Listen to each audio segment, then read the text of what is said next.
Members of the far right are running out of platforms in which to spew some of their hate speech. Recently, white nationalist Nicholas Fuentes and anti-Muslim activist Laura Loomer got kicked off of Clubhouse. Never heard of that before. So for those of you unfamiliar with the app, because I looked into it, that's where users can engage with each other in real time about topics in different virtual audio chat rooms. Okay.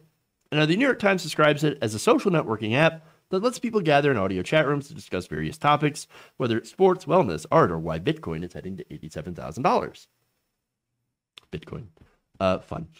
Rooms are usually divided into two groups, those who are talking, those who are listening. Unlike Twitter, Clubhouse is a closed hierarchical platform, which no doubt they love, where a moderator could oversee discussions and have the ability to let someone chime in or to kick out the unruly.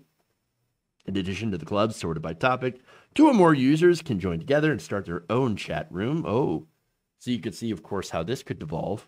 But to be fair, any other platform could easily devolve in, in a similar fashion. Now, on this one particularly, well, this got bad for Laura Loomer. In fact, last Saturday, Loomer signed up for the platform and joined a room entitled App Store Hate Speech Double Standard, Parler versus Clubhouse, moderated by Chris Ruby. So now, look, you could have a very interesting discussion on double standards. Yeah, there are double standards. Big accounts on social media sites happen to get more of a, like the blue checks, get treated a little bit better than the rest of us.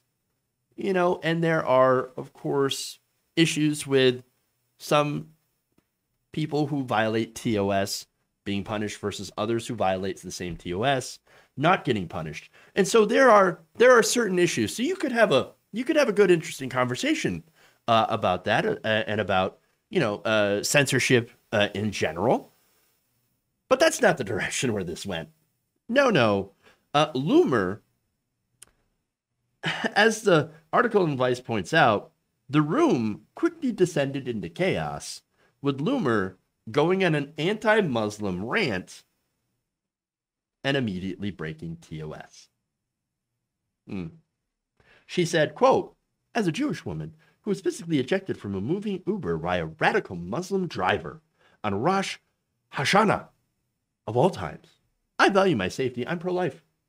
And I don't think I should have to be roadkill because Uber does not do background checks on their drivers. Oh, scary Muslims. Scary Muslims. Now, don't you love, by the way, she immediately starts that out with idpol. Republican idpol. They will always use it, and they will always complain about it. They complain when other people use it, but then use it themselves. They have no shame. Absolutely no shame. But her rendition of the story, from what I could tell, not exactly accurate. So now she claims she was thrown out of a moving Uber. I can find no credible evidence of that actually happening.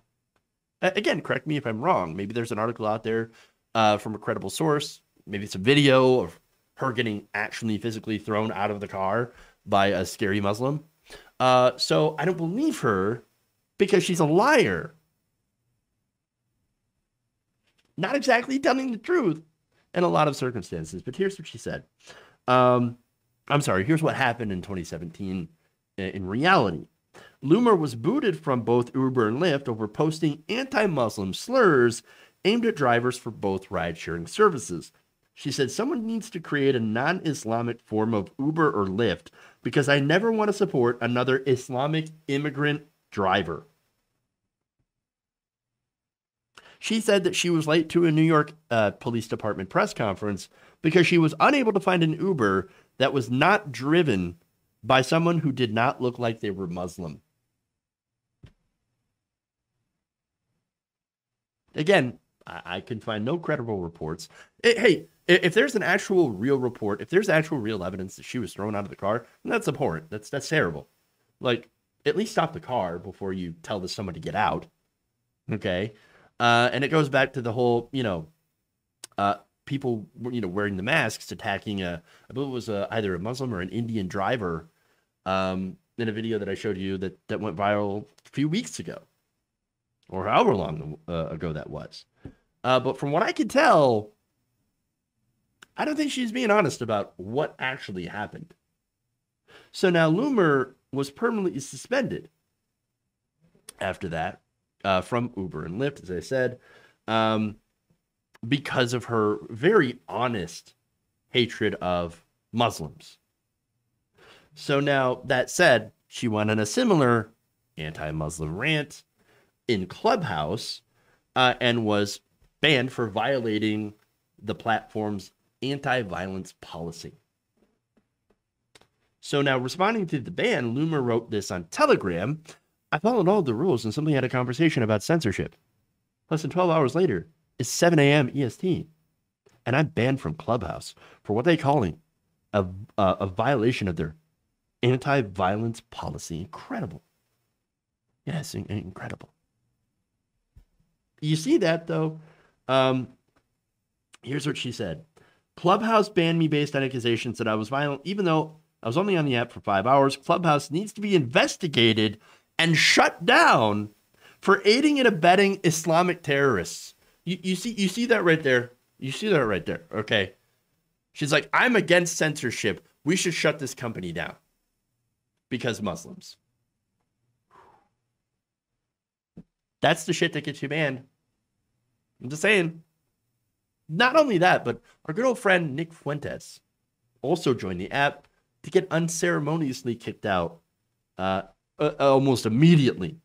During his Clubhouse call, Fuentes, along with other members of the so-called Groyper Army, had mocked the killing of George Floyd and even went after a Republican Madison Cawthorn for being disabled. So, yeah, you got some ableist shit going on there as well. Madison Cawthorn is an awful person, by the way. His policies are abhorrent, but you don't make fun of a man's disability. I'm just saying. That's not cool. It's incredibly low, actually. But here's what Fuentes said on the call. Quote, we can be a little racist. We can be a little sexist. And it goes on to talk about how that could be advantageous for, quote unquote, protecting white people. Yeah. Sure. And by the way, you can be those things, but just not on Clubhouse or Twitter or YouTube or any of these private platforms who enforce their TOS. Because they have these little things called a TOS, a terms of service. That's what it means. Where you go and you know the thing that you normally scroll through real fast and just click OK and I accept. Yeah, it turns out in there you can't say certain things, harass people, dox people, do stuff like that. You can't do that. You're not allowed to do that.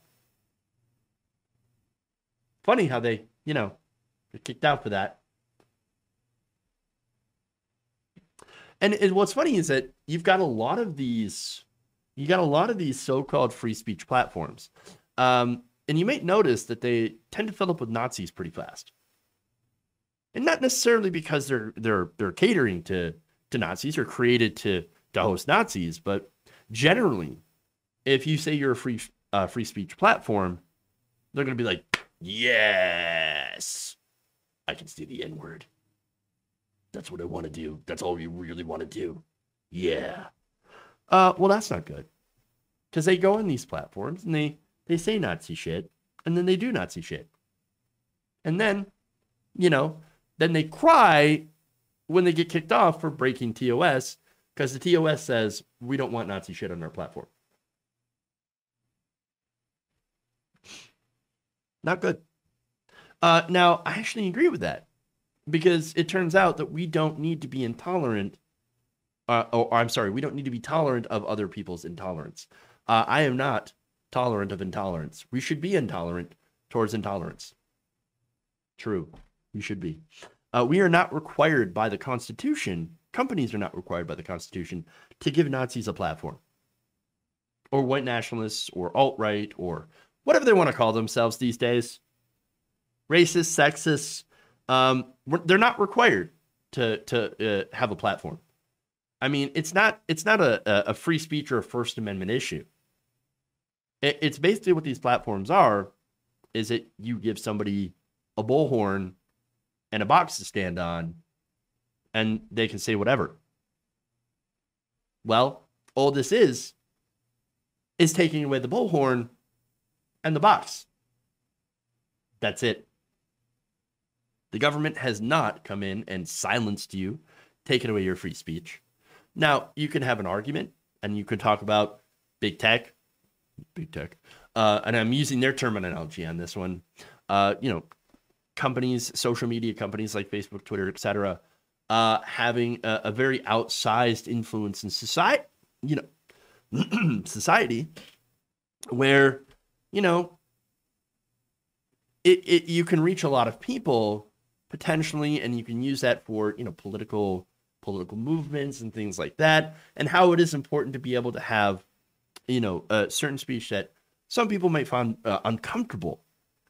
But again, that speech that some people might find uncomfortable, I don't think includes hate speech, straight up, calling people the N-word and etc.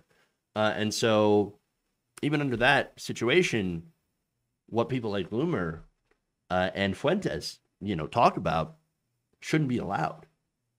And they have more than enough right under their own rules and under the Constitution to be able to restrict those people from posting on those platforms.